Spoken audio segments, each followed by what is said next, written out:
Welcome to news hunt Nidadavolu. Thoorpu Godavari జిల్లా నిడదవోలులోని స్థానిక సామాజిక ఆరోగ్య కేంద్రంలో ప్రభుత్వ ఆసుపత్రి అభివృద్ధి కమిటీ మొట్టమొదటి నూతన కార్యవర్గ సమావేశానికి రాష్ట్ర పర్యాటక సాంస్కృతిక సినిమాటోగ్రఫీ మంత్రి కందుల దుర్గేష్ ఇచ్చేశారు.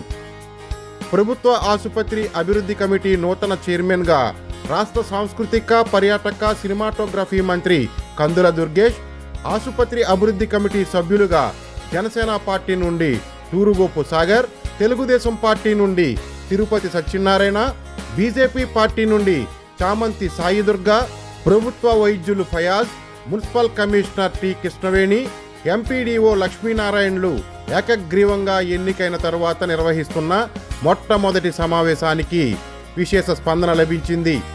ఆసుపత్రి అభివృద్ధికి, ఆసుపత్రికి వచ్చే రోగులకు వారి సహాయకులకు ఎటువంటి అసౌకర్యము కలగకుండా పర్యవేక్షించేందుకు తామంతా సిద్ధంగా ఉన్నామని, మెరుగైన వైద్యం అందించేందుకు గాను వైద్యులను, వైద్య సిబ్బందిని, ఉచిత మందులను ఎప్పటికప్పుడు పర్యవేక్షిస్తామని అన్నారు.